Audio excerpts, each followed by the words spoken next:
Guys, so last time we left off with the mess that I had made with the pod filters and how I had attached them to the rubber boots here. In this episode, we're going to fix that. So let's check out what the problem was. And for those of you that missed it, the link is up here for what I found. And let's take a look at what the measurements are and what actually needs to be fixed.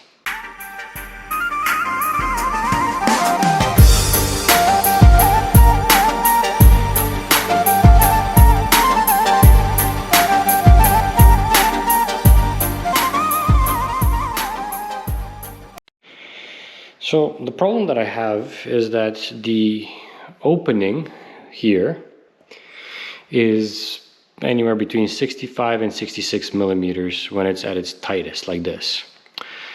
The pod filter, the outer diameter of this is 63 millimeters. So it's 2 to 3 millimeters too thin. And then this has no structural rigidity, so it's soft. So I need to put something on the inside that's also thick, or that's also rigid, so that when this outside part clamps onto it, this actually retains its shape and it clamps onto the middle part. So how do I make this wider and put something rigid on the inside? My previous attempt was to just put pieces of PVC pipe with electrical tape on it, which fitment-wise worked, but clearly it didn't withstand the vacuum that was being created and got pulled apart. So I've devised a new plan to reuse the old pieces and perform something like this. Alright, so what I will be doing this time is I have the pieces that I had previously cut and put in the middle with electrical tape, but now instead I've removed the electrical tape and I've cut the cross, and I'm going to use them as spacers on the outside. So yeah, if we were to do this, that actually makes this just wide enough for the boot on the carburetor to actually clamp onto it. But as you can see, this by itself is deforming the outer layer, so I need something on the inside. So for that, I'm going to use this fitting, which is meant for like two straight PVC pipes to each other. And I'm going to cut it to size and instead use this on the inside. So this is actually the exact diameter of that. So you can see it fits in there. So I just got to cut it to size. And then in order to make sure that these things are actually in place and they don't like fall off or get sucked into the motor, I'm going to glue them to the rubber here. And for that, I'm hoping that the usual general purpose PVC cement actually works, because that stuff is supposed to melt the PVC. So I'm thinking it will melt it and then bind it to the rubber. So let's try how that works out and see what the end result is. Okay. I cut the pieces that we need. So we have these ones that are the thicker ones. They go on the inside, like so. And we have the thin ones that go as spacers on the outside. So,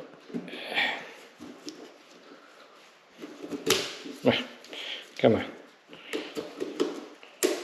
like so.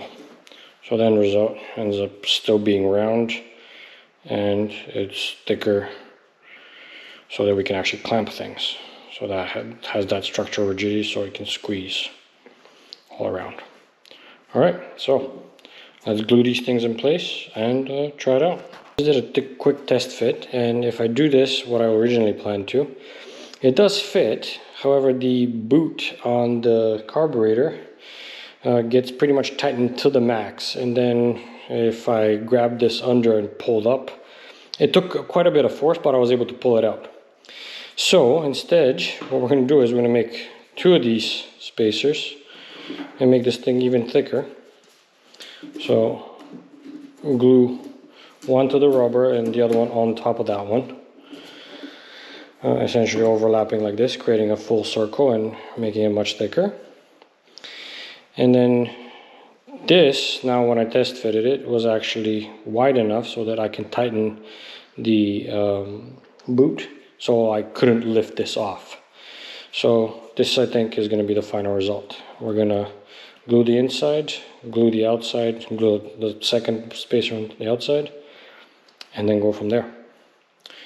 Okay, so I cut the inner spacers to length and I've glued them in there, so they're not going anywhere.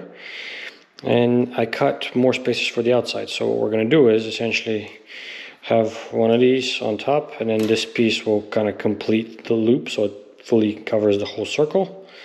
And then we're going to wrap those again with another set on top. That way these will become thicker and solid. Like already they're very rigid, so you can actually tighten them on the carburetor boots. So let's glue all this together and see where we end up. All right, and here's the final product. The spacers are glued on the outside and the spacers are glued on the inside. Before I mount them, I'm just going to use the X-Acto knife to clean up some of this glue from the inside so it doesn't get sucked into the carburetors and clog them up. Making sure that essentially everything on the inside and some of the stuff on the outside is all clean. And then we're going to mount it on the bike. So let's clean them up and put them on the bike. Alright, things are cleaned up. Let's put them on the bike. Alright, pod filters are on. They're not going anywhere. Nice and solid. Let's put the gas tank back on in the seat and start it, see how it runs. We're probably going to need to retune the carbs again, or resync them rather, and a quick test ride. Assembled. The bike is cold right now, so we're just going to monitor it until it warms up. And then we're gonna sync it. So let's see if it will start without choke. Cold start, so it's probably gonna crank a few times to get fuel. And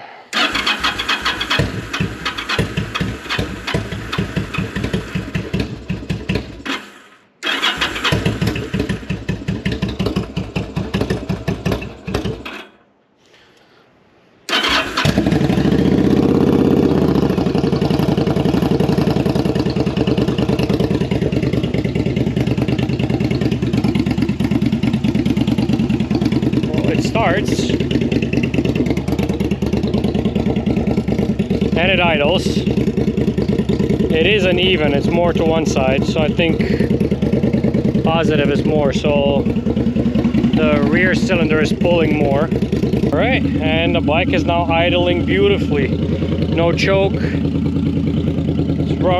It's right around zero. It revs very instantaneously. So let's take it for a ride. All right, so test ride went phenomenal. The bike is borderline scary fast. The throttle no longer cuts off like it did before. So on the wide open throttle, it goes. There is, however, a little bit of an issue at the bottom end. And I think that's because it's running a little bit too lean. I went to turn around in one of the streets and just letting go of the clutch and giving it throttle, it stalled on me. So I think if I turn the pilot screws open a little bit more to get a little bit more fuel, that shouldn't be the problem. Also kind of the other thing that I'm hoping that would fix is right now on closing the throttle, there's quite a few bangs and pops happening. So having a little bit more on that end should probably help regulate that a bit as well. So yeah, we'll continue with this afterwards. Next on the list is also we gotta figure out what to do with the blow-by filter and how we're gonna attach it all in this area behind that silvery box. Okay, so now that the carburetors and intake are working properly and are relatively synced, we're going to adjust the fuel screws, the pilot screws. The reason for that is that when I test rode it, I noticed that I was getting a lot of bangs and pops on when I let go of the throttle, as well as after riding it for a bit, doing just from a stop takeoff, the bike stalled on me a few times. I'm not sure why that was, but I'm guessing it's not enough fueling down at the idle mark. It seemed also that it was very jerky, like it was nothing, then boom, all of a sudden it starts pulling hard. So I'm pretty sure that the amount of fuel in the idle and like up to a quarter throttle is not up to par. So for the job, I have this monstrosity of a tool. So it's just a ratcheting screwdriver type tool with a 90 or whatever this is, 60 degree tool with a screwdriver bit. And we're gonna be sticking that up in there to adjust the screws. Right now the screws are adjusted to 2.5 turns out from fully tight. So I'm gonna start the bike, warm it up, then I'm gonna set both screws to 3 turns out and see how it runs then, and we'll go from there. All right, bike's warmed up, it idles. It does smell a little bit like fuel, so I wonder if it's running a bit too rich. But no pops or bangs. Oh no, there's the pop. So let's turn it off. Let's adjust those screws, and then we're gonna go for a test ride. All right, the fuel screws are turned out to 3 complete turns, and that made a huge difference. The bike is actually getting proper fueling now at idle and into the first quarter of the throttle, which works beautifully. Like, it doesn't feel like it's gonna stall like I did before. I did try it with 2 full turns, and that made it pop and bang a ton more and made it struggle even more under low throttle, which also made it very jumpy, because it would be like nothing, and then boom, like full throttle acceleration. Okay, so carburetors are figured out, they're synced, they work great. Now that the fuel screws are turned, everything is ready to go. Next on the list is addressing the blow-by, and for that we're gonna do essentially a oil catch can, more or less, inside of the big round box that sits here. So let me show you the parts for that, and we'll get that going.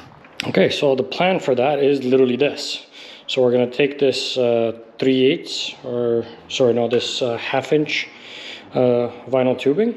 We're gonna replace the old tubing with it, and we're gonna run a line that goes into the old air intake box, and in there we're gonna mount this with the little fireball bottle at the bottom to catch any oil, and on this part of the T we're gonna put that filter so air can actually escape and any oil will get deposited in here. And then for regular maintenance I'll empty this out, and this way it's not going to go into the carburetors like the original system had it designed, so we don't have the problem of gunking things up. In order to do that though, I do need to clean this box up because it's covered in gunk and fuel, and then open it up and take out the old filter from it. So let's take that apart, clean it out, and see where we're going to go from there. Okay, so I cleaned up the air intake box or air filter box. It was just covered in like sludge from fuel and oil being thrown into it, mixed with like dust and sand. So finally it's clean. I took off the oil, the actual filter from here, because we're not going to use it. And the plan is to have something like this. So we're going to put the bottle in there. It's going to be attached like so. And this hose is gonna actually curve into the hole like this, and then from here go out and through the hole into the motor. On this end, in the hole, we're gonna put the little filter, essentially sitting like this. So that all together should give it a place to drain the oil and condense that stuff, as well as an air out to vent into the atmosphere. In order to make everything fit, I need to cut off this little mounting hole on the filter so that this can actually go in cleanly. And then it can just sit in there. As well as for the bottle, I need to shave it down a little more so that the hose fits on it more snugly. And we're going to put some Velcro on the back so it can just get taped in place like this. So let's get all that sorted out and see how things fit together. Shave the bottle down, put the Velcro on the back. So the idea is to stick it on here leveled as possible. The filter is on there already, and that's supposed to fit in here. That's going to connect to the bottle, and then to the other end we're going to run a hose to the motor. Let's mount this thing on the motor, on the bike essentially, so we can see how this thing will be leveled, and then we're going to connect the rest of the hoses and give it a try. Alright, airbox is on, and the bottle's going to sit right here. Maybe we'll drop it just a bit lower so we give it more space for that cord to loop around without blocking the case cover. Okay, let's stick that on. Alright, and this is the final setup. So we have the blow-off port here. Hose goes in, loops around to the bottle, and breaks off to the side for venting. And the cover will cover it all up. But before we cover it up, let's start the bike and see whether or not any of these hoses will just fly off. And if there are any problems, because I don't have clips to hold them in place here, here, here, and here. And let's see if any oil is actually being spitted out too. Okay, and here we go. So that's primed.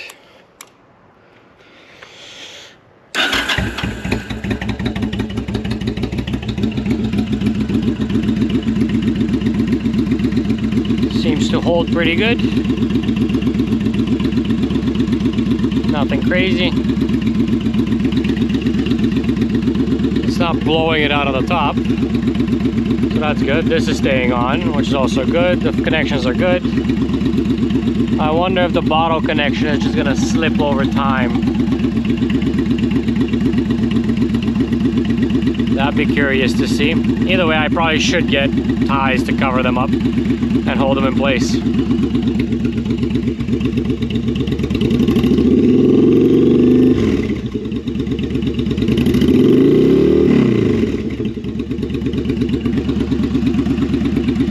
Bike's idling nicely. I think we're good to cover it up. I'll see if I can wrap something on these just to like add some extra strength on there and put the cover on. Alright, and this is the final product. The motor is back together and working perfectly. We have the airbox on here, no longer an airbox, but rather just a oil catch can. And then on the other side, I put the little cover back on as well. So things are looking nice. So let's warm it up a little more and take it for a quick test ride. The carburetors are figured out. The motor runs well. Exhaust is on, oil lubrication kit is on, bike is good to go. Next episode, we're gonna address relocating the master cylinder for the rear brake, probably somewhere on the other side, under the seat, just so that's not so half-assedly connected to the frame and it looks a little cleaner. And then after that, we're due for new tires. But either way, make sure to subscribe, hit the little bell for notifications when new videos become available. Check me out on Instagram at Balkan Moto 2018 and check out balkanmoto.com. Thanks for watching, and I'll see you next time.